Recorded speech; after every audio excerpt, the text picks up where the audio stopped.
welcome to the BAM Pod. We're going to take a short commercial break and talk to you about one of our great sponsors, StoreQuest Self-Storage. They're here to help you get your garage back. As an outdoor enthusiast, you have gear, lots of expensive gear, equipment, boats, trailers, and vehicles, probably all stored in your garage. You need a storage space that's easy to access, secure, and climate controlled. And that's where StoreQuest comes in. Head over to storequest.com. Plus, members receive an exclusive 10% discount with the offer code BAM10. That's BAM 10. StoreQuest is the official self-storage partner of the BAM Tournament Trail. Now, back to the BAM Pod. All right, welcome in everybody to the BAM Pod. I'm your host, Big Ed, and on the line tonight, I have a gentleman that went all the way up. That's right, to the Columbia River. Well, I don't know if he went all the way up. He's from Kennewick, Washington. Mr. Ron Mace, we're going to bring him in here. He just won the BAM Super 60 event up there, took himself home $50,000, one of them great big trophies. Ron, welcome into the show, man. Yeah, thanks, Ed. I'm excited to be here.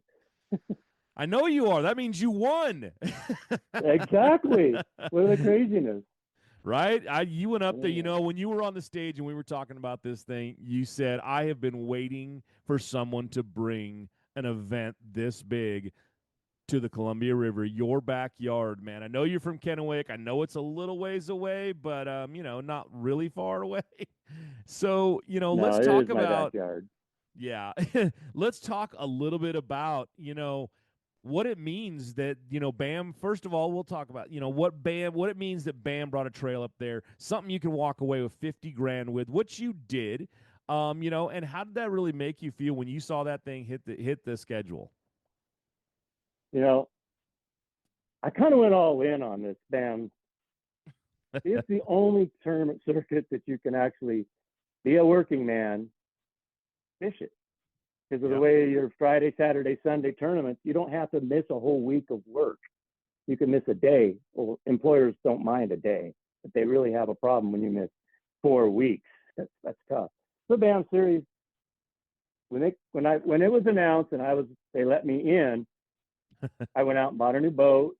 I out and shagged up some sponsors, and it's not just go sign up and go fish. You gotta have a wrap from BAM. You gotta be approved. You gotta have. There's certain criteria that you need to meet, and when you're not as super great on a computer and great at asking people for, you know, support, it's hard. And it's exciting when it worked out, because I was ready. I mean, like I said, I bought a new boat. I put all my cards in. I mean, I'm going to do well in that tournament. It came to fruition. What are the odds? Hey, you know, you've fished other events. You know, you fished MLF, so you fished the Toyota Series. You fished the one of their opens, I believe it was. You've done pretty well, you know, throughout your career. You're not one of our younger guns. You know, you've got a couple rust spots, but hey, you know what? You're up there and you're fishing at the top level. I mean, you were fishing against some of the best in the entire West, and you have proven yourself to be one of them. You know, and this isn't your first time doing well, but it's definitely the first time that you come up here and taken anything from BAM, and that's for sure. And I'm glad you went all in. I'm glad we have you up on the stage because you're a heck of an angler, man. And you know, we talked about it up there, how you did it, and you were doing some things that I don't want to say you were doing things. You were fishing that body of water in a way that I don't think a lot of people would have thought to fish it. Just knowing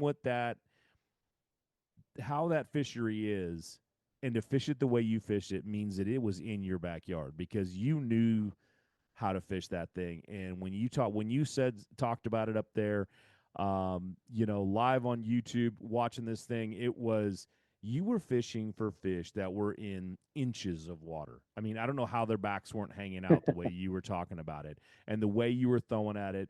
Let's break down a little bit about how did you, is that a pattern that you've run before? Is that something that you just learned, or is it, you know, what is it that really turned you on to that? You know, it is a pattern that used in the past, and it's something that these are virgin fish. No one chases them that shallow, so they're super easy to catch when you figure them out. As far as that spot last year, but they weren't up that tight on the sandy holes. Hmm. So I kind of had fishing for another circuit last year, so I had some experience down there. I mean, it's only 40 minutes from my house. I mean, I claim that as a local down there. I'm better at the Tri Cities, of course, because I just live 4 miles from the launch and I fish up here a lot up on the Tri City pool. But the Boardman, I put a lot of time in it, especially after the last, pro am. Before the pro am, I put a ton of time in. I really do good there, but I was mostly focusing on the Super 60 tournament. So I wasn't really worried about the pro am and how I Yeah. did. It was more getting spots for the Super 60.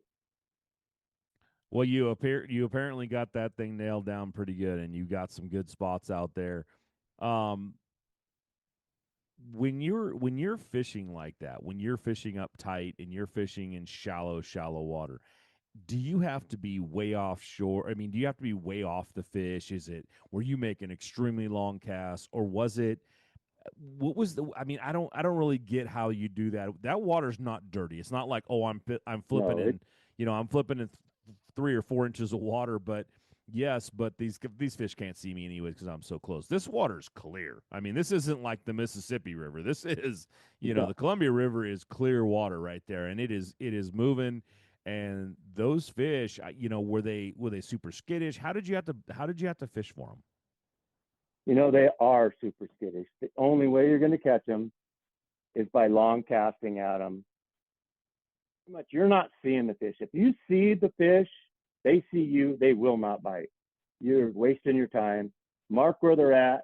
Keep going. Come back, in 15, 20 minutes, whatever your next pass. Stay away from them. Cast at them, and you'll catch them. But if they see you, you're messed up. There's no way you're going to catch them. Wow. And then, as far as giving me a cue on when that morning they're sitting in the lot and sitting and they're ready to go, I noticed, hey, it finally come into the river. Thing about this river is, and it's when they come off the spawn from end of June through maybe August, they're out, they schooled up and they're chasing big bait. So when you're in the river, that time frame, they're chasing bigger shad, not shad, but bigger trout, basically, and steelhead smoke. But when you look at your live scope, you see in all those like Christmas tree, they're like 4 to 5 inch. Well, they're feeding on that, and as the shad get in the river, it pulls them up tight because those shad are tiny, and they get up tight, and the bass follow them up. So once you know that the shad is really thick in the river, go shallow. Look for clean areas, super weedy, but you need weeds to get them in there. That's what protects the bait is the weeds, and the bass follow the bait. Yeah, That, when you're talking about the bait small, it's up shallow like that. Now I think, just being the average fisherman, the common, guy going out fishing, would you I mean, I would think, what you would be throwing top water. Like, this is my only thing, it's like I can fish shallow, but I got to throw top water to do it. there's no. I'm sorry. Go ahead. So what You can't so throw a top water where we're doing that. that's what I was gonna say. Is that something that's just out of the picture for what you were doing? Is it like, throwing a Zara spook or throwing a whopper plopper? Was that just, what? If you do that, you're No, scaring them off and they're not eating. not really the scaring them off part. You Hmm. can't get one through there. I'm fishing all weed mat. Okay. Picture, I mean, wouldn't even want to cast in kind of stuff. It's like, what the heck? And you just look for like holes, and the holes are clean spots on the bottom. So it'll be weed, just a big wall of weeds, and it'll be a spot, a Okay, car so hook. if you're listening right now and you're from the California area, think about going out to the middle of Frank's track and looking for weeds that are so thick, and then all of a sudden there's a hole, And that's what you're talking about fishing right there, right? That hole, not the 100%. weeds around it so much, but you want to be right near that hole because that's the hard spot. That's where those bass are hanging out and waiting for food to come through. Exactly where they're at. They're sitting there ambushing. They're hanging out in that nice clean spot. When a little bait fish breaks through the weeds and he's in the area, he gets eaten. And it's it's crazy to do it because they're so shallow that you Right. can actually see them swimming. You can't physically see the fish, but you're watching. It has to be super calm, and you'll just see the little bait fish popping, and then you'll see like you'd think it was a carp. You're like, oh no, that's a carp. No, they were smallmouth. Wow. There was a lot of smallmouth. When I'd catch one, there'd be 3 to 4 with it, all big. I didn't catch any little ones. Big being 3 to 4 pounds, which is Yeah. exactly what you need on this river to win. Yeah, that's that I mean, you had great fish, you had great weights. Um I think the last day uh everybody was not to say that they weren't rooting for you because you're a local as well, but there were so many Yeah, people rooting for Ty Manarola. He was right there, right on your heels, took second on the whole thing, came out there, yeah, but you stepped up there and it was awesome. I mean, you took that win and talking about how you're fishing for these things, man, you were just it was just it's just amazing to me to think what it took for you to go up there, find something that nobody else I don't think anybody else was doing that. That doesn't sound like anything I heard from anybody else. They were you were fishing in water that was so shallow and so thin, and but you were just grass. It's like, let's find grass, and the grass is all over that body of water. Anybody that hasn't been there, yes, that place has got lots of grass, and it is. And when you go offshore, there's grass out there, and that's where those fish are living as yeah, well. But when you think about, yeah, or when I think about grass like that, I think largemouth. But you weren't really targeting yeah. largemouth. You were finding smallmouth. Were you looking for largemouth at all? No, no. I ended up weighing one on the second day, Yeah. but that was just a shallow, weedy fish. I threw a Cinco up there, and it blew up. When that largemouth eats something off the top or close to it, it's a big splash. And it was a 4 pounder. It was a good one, but it was just a luck fish. Those things are so scattered; they're hard to target. They're, you're fishing for smallmouth to win this river, except for the Yeah. pro-am. Zach just totally gave us an education on how to catch giant largemouth, but that's a rarity. That's an exception, not the rule. Yeah, I mean, we saw one decent one come in on the Super 60. I think Boomer had one. It was what, 9 pounds or something like that, or something. He had a big I think it one. was 7, but it was a good 7. one. It was Yeah, big. 7. Yeah, it's like there's a good one. So they're in the water. I mean, there are some good largemouth in that water. Like we said, like you said, during the pro am, we saw them there. Um, it was one of those things, going into this that you talk about. I can't remember if what the rules are. My job isn't rules. Mine is to stand on the mic. Uh, but it was one you could not lock up, right? You couldn't lock down Exactly. or up, or could you? Nope. No, Okay, you can't lock. And I think that's just to make a better show and be able to control, figure out where they're at, the right. pros. So you can make good TV and have a good following. You can't watch people if they're 50 miles one way and 50 miles the other. It's like, well, where do you go? It's Yeah, impossible. I feel like if you let people lock through, Ishman Rowe would have been somewhere around the John Day River. Uh, He was going the other way, but yeah, he's one of those guys that will run a long ways if he can.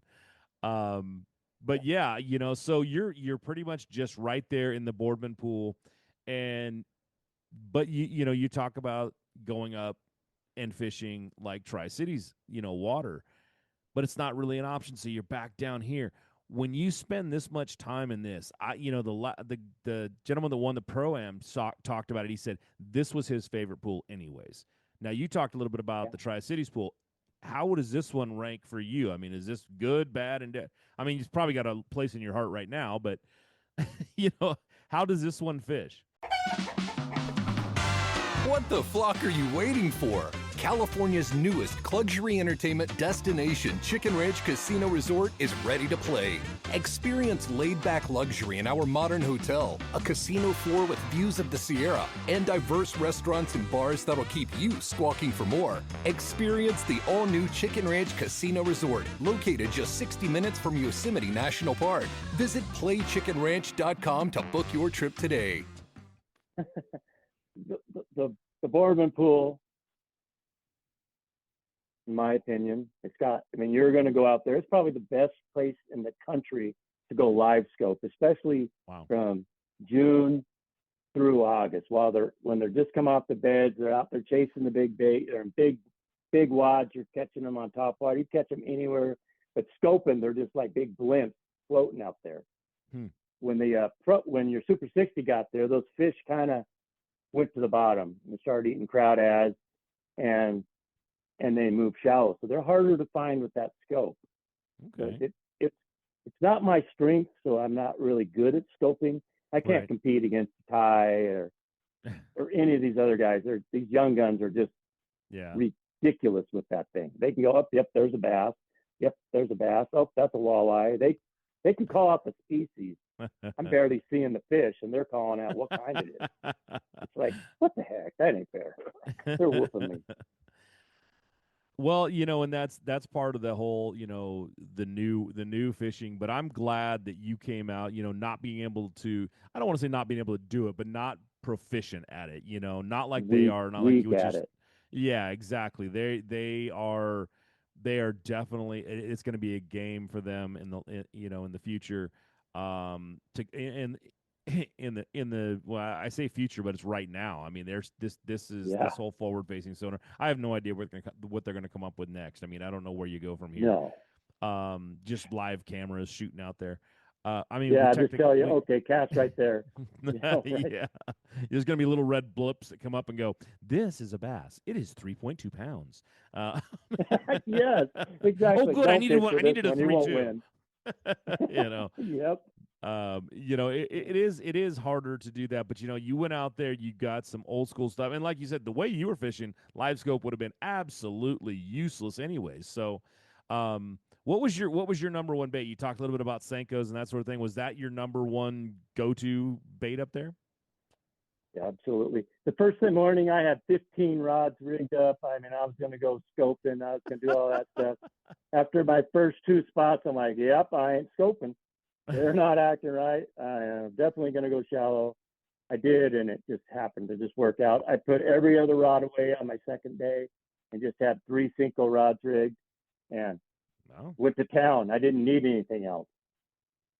In fact, I'm glad the kids, the young, I'm calling them kids, they're adults. They're kids to me. I'm old. The younger kids, they got second and third. If they'd have been throwing a Senko, they wouldn't have lost a 5-pounder. They wouldn't have lost the big fish. They would have. Senkos are, you don't lose them. Once you stick them with you got them. They're not like a topwater where they're barely biting them and then you got to worry about getting them off. No, Senkos, you don't set the hook too soon. They'll swallow it. And it's like, oh man, I got to deal with a bleeding fish. No, it's an amazing bait. And I wouldn't use anything other than Yamamoto. I'm not sponsored by them. Right. I mean, I should be. As many as I buy from them, they should give me a break. But I don't cheat on them. That's the only bait I throw. And if you don't throw green pumpkin on the river, you're probably not catching them. I only throw a green pumpkin Senko. Wow. That's why they don't sponsor you. Only buy one. I know, buy one color, hundreds, but one color. You got a suitcase full of them in there, but you know what? It's just one color. We need you to buy more. Exactly. But exactly. That's one of those things. Is it length? Does length make the difference? Would you using a small one? Were you using a 6-inch? Were you using the 8-inch? What were you throwing? I throw a 4-inch. A 4-inch. Okay. I think it's just because it matches the bait a little better. I've had when I fish pro-ams, what have you. I can have a non-boater with me, but they only seem to have 5 inches or 6 inches, and they catch 1 or 2 fish all day until they finally. I keep asking, "You want one of these?" And finally, they just break that. They're out there cutting their baits and stuff. It's not the same. I give them a couple baits, and they catch a couple more fish. So I think it's the bait to throw is a 4-inch Cinco. Keep it simple. Go out there and do that Yeah, and catch. I mean, I get you. What you were talking about is the bait fish that were up there were smaller anyways. So, um, uh, they were looking for smaller. They were looking for a smaller bait. Is basically what you were saying, right? So, yeah. I think they were so aggressive. I probably could have got away with a 5-inch, mm-hmm. but I'm not going to mess with it. That's been my go-to for my my whole career. I mean, I've had some great success on this river, and it's most of the time I can count maybe one or two that I didn't win with a Cinco. I mean, I do things that aren't. I just don't throw it out there and go, okay, there should be a fish, should bite it. You got to work it. And that's a art you got to kind of learn. It's not something you can teach or even tell someone. It's just practice with it and be Right. confident that it's going to bite. That's huge too. If someone was to go out there and fish right next to me or fish the same stretch on the same route, it would be hard for them to do it for very long because you're fishing in weeds, just a big wad of nastiness. The, the great thing about it is 8 inches of water. So all that thick weeds and stuff, you fire cast, you see them swim over from 10 to 12 feet. You see this big boil come run over to your bait. You see them flush the toilet, just a big swirl. Then you lift up your rod and you set the hook. Now there's nowhere for them to go. You've got this huge mat of weeds between you and your boat, but there's nowhere for them to go. They can't go down and dig into the weeds because they'll hit dirt. So they got to get up, and you can just reel them straight across it. Simple. Wow. I'm That's a using great. Yeah, that's a 8-pound great way. test. I was going to say that's a great way to think about that. And that was my next question is: so when you're doing that, are you using braid to get through that grass? Are you using what are you using line and all that? I use a 8-pound Power Pro, which is Oh, okay, tiny, right? But it's right, like a razor blade in those weeds. It's super thin. It's like diameter of 1-pound test. I use a 10 to 12-pound leader, and you don't need a long one. You need a comfortable casting. You don't want the cast through the knot. You don't want your knot casting through your guide. So whatever right. your length you're comfortable with a good cast, that's how long a leader you need. You fire it out there, you get bit, you set the hook, and you force them in because that braid will not break as Yeah, long as it's a straight pull. And I mean, once it gets crooked, it might, but I didn't lose any. I never do. It's very seldom do I lose fish, and it's never because of broken line. right. It's never. Hmm.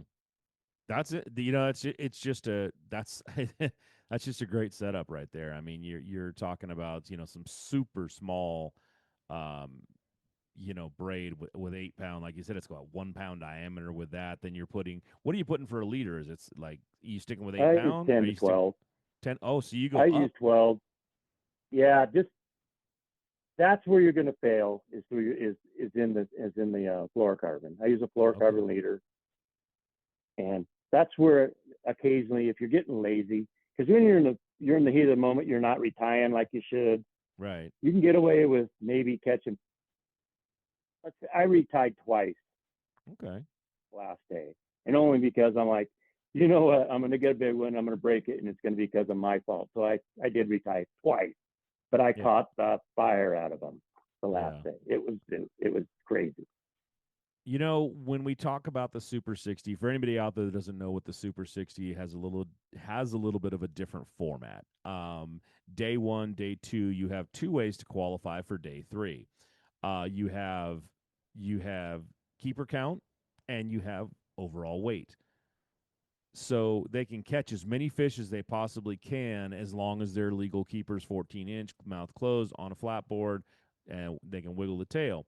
Take a picture of it, submit it to their Tourney X, and that goes into their Tourney X format, and it tells them how many fish they caught during the day. So I tell that to everybody out here listening because I'm going to ask Ron a question about it. On day 1, day 2, were you going for numbers at all, or were you simply going for weight? You know, first day I'm going to catch any fish and all fish, but after, you know, I'm not going to compete against the kids. I Right. scope, and I knew there were going to be guys with big schools of fish. The problem with catching a ton of fish, Right. typically those schools are 2 to 3 pounders. So those are the wrong fish. You go keeper count for 2 days, you have not pre-fished for the championship, which is zero weight, and you're going for heaviest bag. I'm going to chase big ones the whole time. So at least I'm trying to catch the biggest bag I can, and that helps you for the third day, the championship day when it really counts. Okay. Yeah, I mean that's that's one of the things that I've always looked at with it, and I know I've talked to a lot of the anglers, and they talk about how this is a great format. They really like the way they can go at it, and catch a bunch of fish. If you just aren't on the good ones, go catch a bunch of them. Qualify, do everything you can to make it past cut day, because cut day is just that day that, like I said it on the stage, cut day don't care who you are. It doesn't care how old you are. It doesn't care how young you are. No. It only cares about cutting you. It wants you gone. It's like it has its own, its own heartbeat. Cut day is that day that, you went out and bought a new boat. You went out and put up all the money to be a part of this event. And if you do all of that, and this is the one you've been waiting for, this is the one you ended up winning, and a cut day would have got you, it's just so Oh, disappointing. It's so oh, tragic. And I see guys' faces when they do it. It's why I named it what I named. It's just that, the most yeah. feared day in all of bass fishing. Because honestly, the amount of money you guys put into it, the amount of effort you put into it, the miles you drive to go see, these bodies of water, people don't get it. Like I just had a good friend come out from South Carolina. We drove for 15 hours in the state of California and never left California. He was like, "How is that Jeez. possible?" And I go, "Yeah, well, our anglers out there, they do this all the time. They have to be at the California Delta. They got to be at Boardman, Oregon. They got to be at, Arizona. They got to, and they're driving 17, 18 hours. The amount of time they put in hotel wise, camping wise, money that they put out, the effort they put out. Cut day just doesn't care. Not even a little bit. Painful. It's a painful day. It is a very painful day, and it's one of those things that you made it past it. You go out, you did everything on there, and it was on your body of water. This is a place that I know you wanted to win at. You did win at, and that's just a great thing. And I really do enjoy the fact that you had two young guys, Ty Manarola and Tyler Oh, Madden, right on your tail. I mean, oh yeah. Scared the Colby heck out of Pearson was me. right there as well. He was he was what, fourth place, and so there's three really good young anglers right behind you. And like I said, a guy who's a little longer in the tooth than them, you held your own. You did some great things out there, and you did a great job of just winning this whole thing, standing firm, knowing what you were going to do, sticking to your guns, and actually catching those fish, man. And that's why I was just, it's trying to pick a brain of somebody. It's like, how are you gonna go for the numbers? You're gonna go for the weights, and like you said, if you can't, you just didn't feel like you could compete with those younger guys Nope. to make the numbers. I still feel like they were there, but it's one of those things. It's like that is a tough way to. The numbers seems like a good way to do it, but I sometimes really think that you guys are, you were smart enough to go. If I went for numbers, I wouldn't have had the weight because No. you'd have beat No. up your fish. Yep. It's such a unique way to go about catching fish. You have to have this master plan worked out in your brain. How many fish is it going to take to actually make it? And it works great if you can see the numbers all the time, like who's catching them, who's getting them, who's on it, what's the number sitting at. But you can't. We don't have enough No. service. And We you don't don't have know the what the number is. service. And this number on this river could be ridiculous. I Oh mean, yeah. wasn't last year you guys had 100 fish in 2 days or 100 fish a Yeah, day? I It was think it was ridiculous. I think it was Like, I think it was Colby Pearson that was catching what, 100 and something a day, or 100 and something in 2 days. It's like that is crazy to the amount of smallmouth that they caught. And that's not even how many he caught. That's how many legal no. keepers he caught. Everybody out there, that's we talk about what you catch. He caught 100 and something fish. I can't remember if it was 1 or 2 days. I believe it was one day. I think he had like 200 I fish, but think it was. I think it was. I think he was catching 100 fish a day. Well, the side of that is that he's catching 100 legal keepers, not overall fish, because you know as well as I do that there's a bunch of 8 to 10 Pound and inch a fish, halfers. 13-inch fish, 12-inch fish that you're out there catching all day long. Hmm. So, I mean, that was probably catching 200 fish a day. I mean, this is a body of water Yeah. that, I mean, you got to love to fish it, right? I mean, this is one of those ones that I've seen you guys go out there. I've gone out and fished it. I will tell anybody if you get a chance to go up there to the Tri Cities area, Boardman, Oregon, go fish the Columbia River up there because it is absolutely a great, great fishery. And there's other It, fish to fish in it as well. Take the plunge and jump into new favorites at Black Bear Diner. Breakfast, lunch, and dinner, we've got you covered. Good old-fashioned family food, Black Bear Diner. It's the moment when everything is on the line and precision, power, and control make all the difference. A moment over 20 years in the making, anchored on loyalty, trust, and support that goes beyond all expectations. A relentless pursuit of perfection. All born from a revolutionary idea to help you rule the water. Power Pole. yeah, it's got this river has everything. You have sturgeon, salmon, steelhead, any fresh. We got world-class walleye, like 19 pounders, I think is the state record. But there's lots of 10 to 12, 14 pounders, which is just giant walleye. Wow. It's a great fishery. This the whole place is just amazing. You can go out and catch fish. If I don't catch 30 to 40 fish a day when I'm out fishing, it's a bad day. When you go to some of these other places, you catch 15 and they're like, you had a great day. I'm like, oh, I have 15 fish. What are you talking about? I get Right. spoiled. You do. Spoiled up here. You do, and that's Yeah, that's no one of those idea. things that when you're fishing on bodies of water like that to catch a bunch of fish, it does. You get spoiled and you get kind of in that mode of nah, I got to catch at least 50 fish to make it a good day, Exactly. or I'm just not having one. But you went out there, you were throwing Senkos all day. You caught a bunch of fish. You did it in a way that nobody else was really seeing, nobody else was really doing. You're on this great body of water. Let's talk a little bit about the financial side of this whole thing. I want to talk to Ron, about you talked about it. It's a working man's circuit. Like you can go out there and like you said, you Friday, Saturday, Sunday, they don't mind you taking it off. I need a Friday off. Okay, cool. You go back out there. How much time do you have to put in now with the Super 60? It's a little different because you don't get the pre-fish right before it. Like everybody think, we can go out there Wednesday. That you can't. You're you're cut off. You got 30 days. How many days ahead of time? And what is it really? When can you fish, and when, or does it even matter? Is it just seeing the water up there? It's seeing the water, and as far as finances, it's it's expensive. I'm not gonna lie.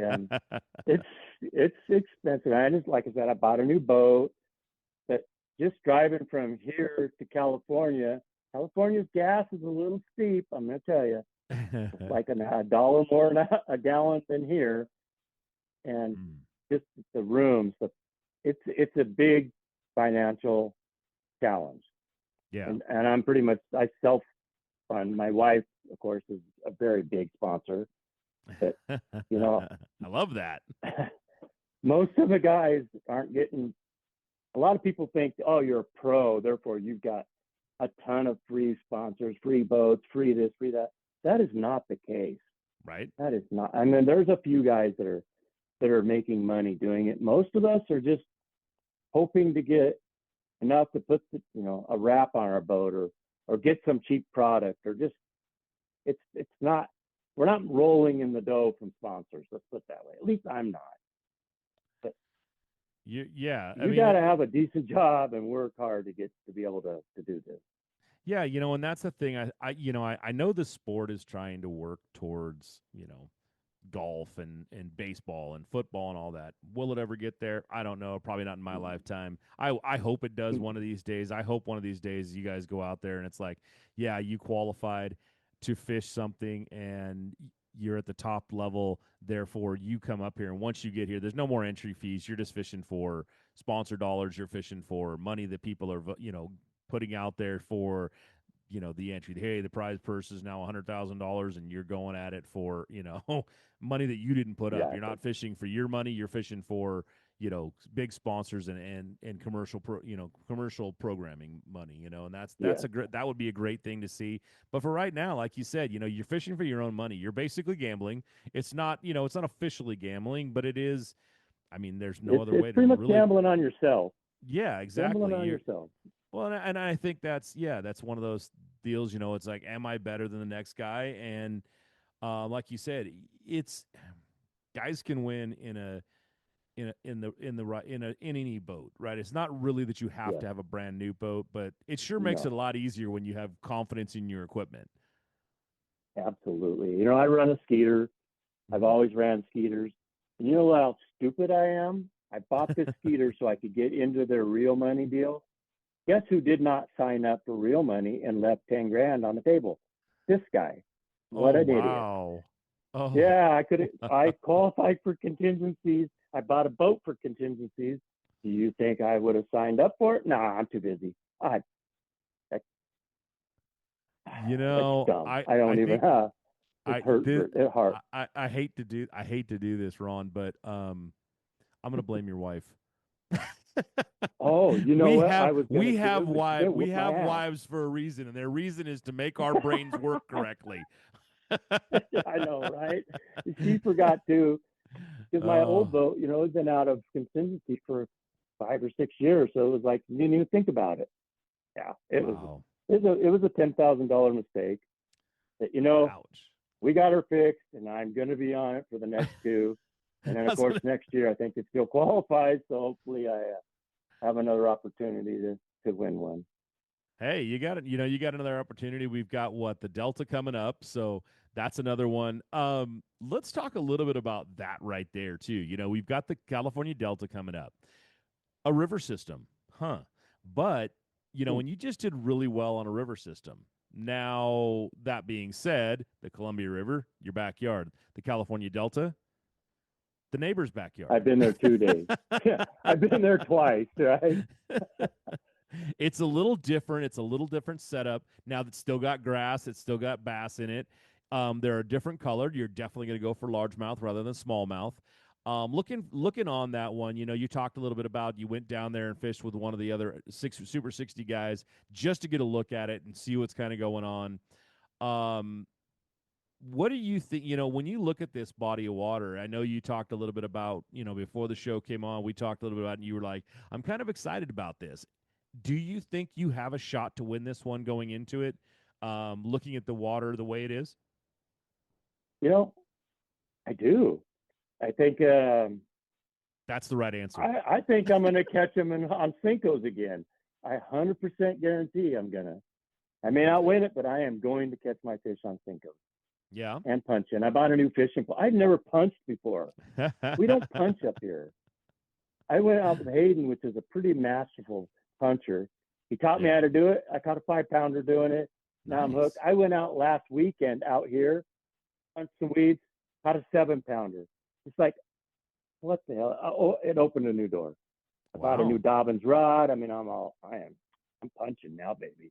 You're watch dialed it. in. You're dialed in for punching. Yeah. You've got the punching bug. I'll tell you what, it is one of those tactics that definitely works on the California Delta. And if you're not really doing it, you're probably missing some fish for sure. But I think it's real interesting that you 100%. took it up to your home body of water right there. You said you just went out in the Columbia and caught some good fish on it too. Yeah, yesterday or last weekend, because I don't have any more tournaments, so I was out there stabbing some fish. I went into an area that I know some big largemouth live, and about 15 minutes of punching, bam, 7-pounder. And a 7-pounder in Washington, or that thing probably 10 years, 12 years old. It's an old fish, Wow. but it's still exciting. I mean, it's like, oh, this stuff works here. So I'm definitely going to start adding that to my game plan. It probably won't be in a tournament because that's kind of random. Right. It's definitely going to help me in other lakes around here for sure. I was gonna say it's gonna be one of those things that you're gonna see that one spot, just that right area, and go, that'd be a great place to punch. And now you're gonna know how to do it. And it's Exactly, and it takes a minute. You need to have someone show you because everybody like, oh yeah, pitching, punching, easy. It's not. There's a trick to it, Yep. and you got to go out with somebody that knows what they're doing. Of course, the Lees are legends in California, the whole Right. Lee family. So, I mean, what a better teacher to have than Hayden to take me out, which that's what's cool about the Super 60s. Everybody's super nice to you. I mean, they'll help you. It's like a family. And I mean, I don't even know half these guys are coming up. Hey, Ron, how's it going? It's crazy. It's like a big family. It's I don't even know how to explain it. Who would take your competitor to fishing and show you everything and let them fish wherever you show them? I think it's the intelligence level of the anglers that you're at too. You know, most people when not to say people are dumb or anything else, but they get it in their head that, oh, if I can't show you my super secret way of catching fish, and it's like, okay, buddy, everybody does it. No, it's not that big a secret. Yeah, exactly. And You throw a drop shot in 10 exactly. foot. It's like, oh, I throw drop shots. I do this though. I tie my knot. I got a secret way to twitch it. Exactly. But it's Just like I'm telling you, you can't throw a Cinco, right? Bullshit. No, and you can't. And here's the funniest part: I cannot throw. I throw a Cinco. You know what I catch? The bottom. I don't catch fish on Senkos. It's just not my thing. I go out. I've done it. I've got my buddies, in the back of the boat, and they're back there just wrecking them on Senkos. I'm throwing it. I can't get anything. It's like I have no clue what I'm doing with it. I don't know why, but I'll pick something else up. I'll pick up a frog and I'll outcatch them 10-1. They put a Senko on and outfish me 100-1. It's just like this is just ridiculous. But it's that mentality right there that I don't think you have at the Super 60 level. These guys they understand that I can give you the color, the bait, the size, everything else, hand it to you and go, okay, here's what I'm doing to catch fish, and they know that you're never going to catch fish doing it. Because honestly, you have to take. It's going to take their experience, their years of doing it, and their intelligence and the way they look at it to catch those fish. So they confidence. get it. They know they pitch in that they're going to catch one. If a novice does it, like oh, is that a bite? Weird. Oh, that felt. They're elite. They're elite for being elite. And what works with us is like Hayden on the river. Right. Well, on this term, he has in years past. So, I mean, we kind of help each other. And that's kind of what a lot of these guys are grouping up and they work together. They're helping, right. Someone might be great on the Delta. Someone might be great on Clearlake. If you got your little group, it helps you guys become better. It helps us become better fishermen, me especially. Because I'm kind of a river rat. That's my best area. Is obviously smallmouth. Right. I can catch smallmouth. Well, unfortunately, you're going to have to run way north to catch smallmouth on that body of water. Yeah, I'd be lost, so lost. Yeah, there. I mean, you get up around Sacramento. There's a very good, consistent number of smallmouth up there. I've caught a bunch of them up there, and they're nice fit. Don't get me wrong. Yeah. If you go into Sacramento down here, there are some really, really nice, really nice. Yeah, this is blackout. Don't be telling me where to go, kid. Oh no, you're fine. You can't. You're not going to run that far. Trust me. But it's one of those things. It's like I'm just saying there are some great smallmouth in that body of water. They're just not going to be where you guys are at. There's some really nice largemouth down there. You're going to be doing some good things down there fishing. There's some great areas down there to fish. No, you guys should be. You'll be definitely fishing. Just not. It just won't be for smallmouth. That's for sure. Right. If I'm chasing smallmouth, I'm in trouble. Yeah, if you're seeing smallmouth, it's like, wow, I really went a long ways. I'm lost. Somebody tell me where my GPS went wrong. It's lying to me. There's no way I'm going this way. You got the California Delta, and that's it. I mean, that's the end of the year, and then we start over again in next year, and it's a whole new. Does this really energize you for next year and make you just go, man, I am so excited to get back out there again? 100%, 110%. Right now, my wife ain't going, you just spent this much money. Now she's always been full in. She's my biggest supporter, like pushing me to go fishing. Right. She's going, get out and go fishing. Get out. She's totally on board. Which it's so nice to come home and not have a mad wife because you've been fishing all weekend. It's You huge. didn't you didn't spend enough time with me. You didn't spend enough time doing this. You should have Yeah, painted the house. You should have painted the fence. You should have mowed the lawn. But you went fishing. I can't believe you went fishing again. Yeah. exactly, exactly. No, it You- is nice. I have that as well, and it's one of those things that it is nice to be able to go out there. And I'm guessing that when you walked in and were like, or I'm fairly sure you probably picked up the phone. She might have been watching it. She might have been watching the. Discover Plumas County, where adventure meets tranquility.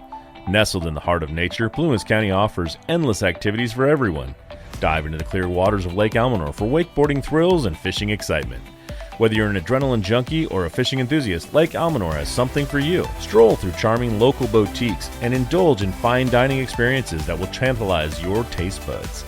From unique shops and gourmet restaurants, Plumas County is a haven for those who love to explore and savor. Immerse yourself in lush forests of pine and fir trees, perfect for camping, hiking, and biking. And don't miss the breathtaking Lassen Volcanic National Park, where you can witness the power and beauty of nature up close. Footloose in Plumas County, your ultimate escape for adventure, relaxation, and unforgettable memories. Visit Plumas County today. Show. She drove away. She was driving to Idaho when I did that. And she was shaking worse. She goes, I was shaking so bad. I wasn't even shaking because I didn't really think I won. The whole day I'm thinking someone whacked a big largemouth like Boomer did. And I mean, that's a game changer. You catch a 7-pounder, you throw a bunch of 3.5 to 4-pounders, you win. It's just a game changer. So I'm thinking all day long that someone did that. And it did. They didn't. So then I know you kind of ruined my whole build up on that thing. You were up there and you're going, I can't believe I just did this. I can't believe I just did this. I'm going, oh, wait, did I? wait, you didn't, you haven't wait, yet. Shut up. You haven't yet. Yeah, I mean, I get it. I mean, when it's been, is this your first major win? I had a win on this river in 2021 with the Wild West, but it's nothing compared to what you guys are building. It's nothing. Yeah. This is like night and day. Plus, it was a pro-am. This is a straight up pro tournament. Yeah, definitely. It's got to feel really good just being that too, as being a pro tournament, having guys that you. What's the easiest way to say that? I mean, one, you probably I've watched Ishman Rowe, and I fished against some of these guys for years. Yeah. And look at, they're always on TV and stuff. They are pros. And to be able to fish against them and win against them, it's just like, gotcha, won. I got one on you. You can now, it's funny. Years ago, I was fishing an event, a BASS event, and Ishman Rowe had just fished a big event on Clear Lake, and I ended up beating him. And to this day, I still tell him, I go, that's my one. I could care less about the rest of them. That's my one. I win. I got you one. I got one, and that's it. You beat me a bunch of other times, I know, but you've got names like Greg Gutierrez out there, Christian Ostrander, who he's traveling around out there. I mean, you got Tyler Madden, who's out there. You've got, like you said, Ish is out there. There are just some great names. I mean, Roy Hawk and Bryant Smith, and I mean, there's just so many guys that have seen this event out here, and now they want to come out. They want to fish the Super 60. They want to qualify for the Super 60. And that's a tough thing to do. You were, like you said earlier on the show, you were invited to fish this thing. You did not. This isn't. I was sitting around one day, decided to get up. It's not a pro-am. You have to make this thing, and you have to stay here. That's the whole deal. Next year, you just solidified yourself staying here. That's probably one of the greatest things that came out of this for you, is that now you're guaranteed to be back for next year. Other guys are sitting on that bubble at the bottom. And there's some new anglers that were itching to get up in here and want a chance at that for their $50,000. And if you're sitting at the bottom right now, you're going, what? No, I have to. There's nothing, right. There's not a whole lot left. So it's going to be very interesting to see how this goes. After the first tournament, Ed, I was at the bottom. I think I was like last. I drove home after Don Pedro going, what the hell? I'm a poser. Why am I even doing this? That was like the second time I ever took my boat out was at that tournament. I didn't even know how to turn the live wells on. I didn't know how to find my light because it's all went push button. I was like, what the? I mean, I was disgusted. So I understand the bottom, and I did better when we went to a smallmouth tournament. The next one, and I got 15th, so I made a little bit of money, made myself feel better. Like, well, maybe I'm not quite a poser. Then obviously got up here, and I actually won it. It just the stars aligned. I didn't lose any fish. I caught fish that I shouldn't have, as far as looking underneath the boat and catching a 4-pounder and pick it up and put it in the boat. It was just one of those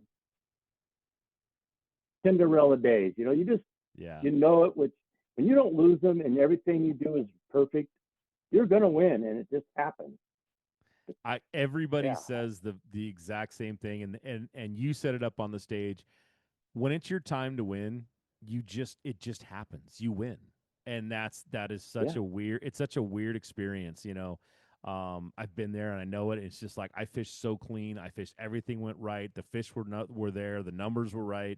And you win a tournament and you go, wow, that's what it feels like. It's a very weird feeling. Great. It's a great feeling though. Yeah. How are you on the pro-ams? Are you going to make Almanor? No. I only fished 2 of them. I didn't fish the first one. I had a brand new boat. It was getting wrapped, so I didn't get to go to Shasta. Oh, you didn't get to show Shasta. I was already in the Super 60, so it's like, well, I'm going to support BAM when they come up here. But no, I didn't. I didn't get to go there. I didn't know. I know we got – because we're down to championships now. There's really nothing left for the regular season is now done. We have Clear Lake for something. Wait, we have Clear Lake for we have a Clear Lake for a championship for the Super 60. No, we have the Delta. We have the Delta. The Delta is just a regular Super 60, right? Yeah. That's not the championship. Then we have Clear Lake for the championship, and then we do have one. We have one regular season left. This is my schedule looks weird, so it's always weird for me to put it in my brain. Again, I blame my wife. It's her job to know these things. You just got married. You may be getting a little bit closer, kid. That's all right. She knows going into it that it's her mind that I use because mine is shot. Mine too. But so we've got the Delta coming up for the Super 60 regular season. Then we have Clear Lake for the championship, and then we have Lake Almanor, a big smallmouth fishery, and that's why I was kind of asking, how are you doing if you're going to make that one, because that is going to be that's going to be a slobber knocker up there. That thing's going to be a fun. The fall fishing on Lake Almanor for smallmouth should be absolutely crazy good. I should have put a little more effort into it. Like I didn't want to have a brand new boat across California to go to Clear Lake or to Shasta in was it January or something. It was cold, nasty. It was cold. Yeah. Oh no, hell! Well, and we had I'm to cancel day 1 on that one. Yeah, we had to cancel day 1 on that one. Blowing like crazy. Yeah, trees were falling, branches were coming down. Yeah, it was crazy. That was a crazy wind event. We've had 2 of those this year that have had to cancel. One was here in Boardman. Yep, one was in Boardman for the Pro-Am. The Pro-Am, you had to cancel first day. Yeah. Yep, it's definitely, Mother Nature says I win no matter what. So you can't beat her. Well, Ron, I'll tell you what, this is the time of the show that I give every one of you anglers out there. You've got 10 minutes right now to kind of talk about yourself. You don't have to use the whole 10 minutes if you don't want. I got lots of editing tools and commercials to put in. Perfect. But perfect. I'll give you a full 10 minutes here to basically tell everybody that just listen that it's like, oh, Ron Mace won a tournament. Who is Ron Mace? So that's what the question that's out there is. Who is Ron Mace, man? And tell us a little bit about yourself. Talk about some of your sponsors. Don't forget to thank them. And 100%, let everybody know out there, how do they get a hold of you? How do they find you? How do they follow you? And how do they make Ron Mace their number 1 in their heart, man? All right. Well, everybody, you've obviously heard my name is Ron Mace. I'm 59 years old. I've been fishing the Columbia River since I was 12. That's a long time. I got to thank my dad. He's the one that got me into fishing. He used to be my tournament partner. And as far as sponsors, my wife, 100%, Amy Mace with Sotheby's Real Estate. She works super hard. She never has a day off because she's always working. Got to thank Divine Wraps and Signs. Those guys took a chance with me. I mean, I'm just a regular guy. I'm just a hard work. I work construction. I'm just I'm just like everybody else out there. There's nothing special about me other than I fish a little more than everybody else. I put a lot of time out fishing. Divine Wraps took care of me. They got my boat wrapped. They went the extra mile on coming up with graphics. Just they're a great company. I would suggest them for anything. They also do signs. They do posters. They can do anything. They got the coolest machines you've ever seen. They can. I've never. It's crazy. You go in their office. It's all high tech. It's out of Othello, Washington. J&S Tire. That's the same owner. It's a great sponsor of mine. They do a wonderful job. I got Nixon's Marine. That's where I bought my boat. I suggest anybody that's buying a boat in the Pacific Northwest to give Nixon's a shot. They sell Camus, they sell Steeders, and they sell Vexus. And they stand by their work. They take care of you. And you may go out and find cheaper on the internet, but when you need your boat does never break until it's 0 hour and you're going in a tournament and all of a sudden your lower unit goes out or something goes wonky. That's when you want your dealer to go, hey, they'll come and help you. They'll take care of you. That's why it's smart to use a dealer versus just going off of Joe Smo on the internet. You never know. Also, I got to thank Apollo Mechanical. I've been with Apollo for 38 years. It went from a mom pop shop out of a garage to a multi-billion-dollar company in like that 38 years of it's been crazy. We went from knowing everybody to I don't know hardly anybody now. It's a great company. They let me have time off. It's a single owner, Bruce Ratchford.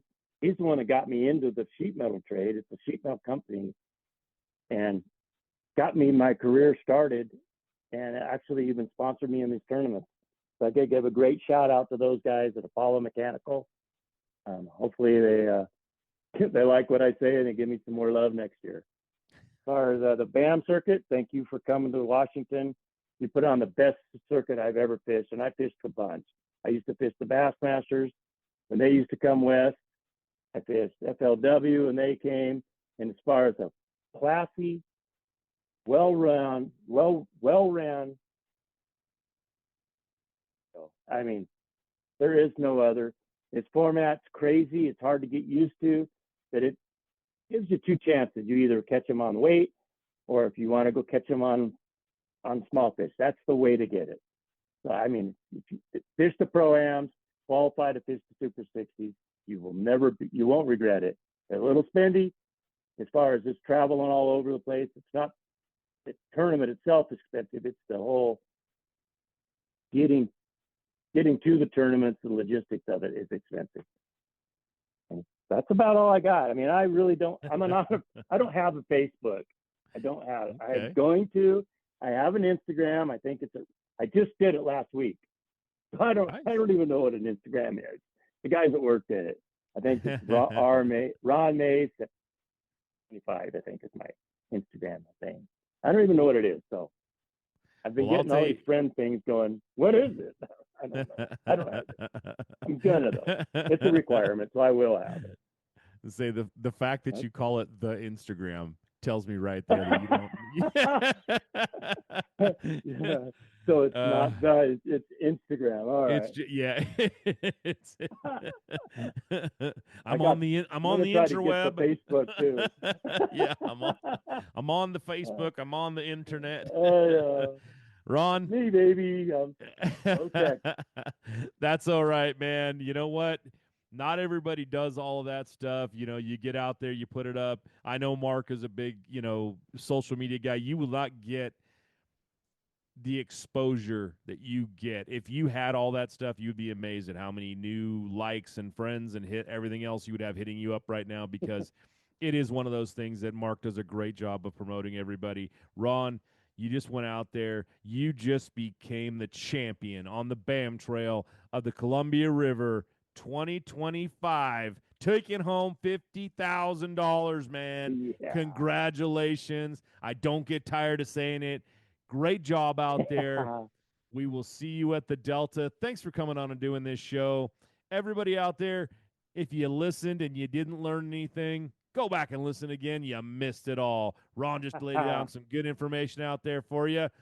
Thanks for tuning in, and we'll see you in 2 weeks with another great angler. Thank you so much. Have a good time.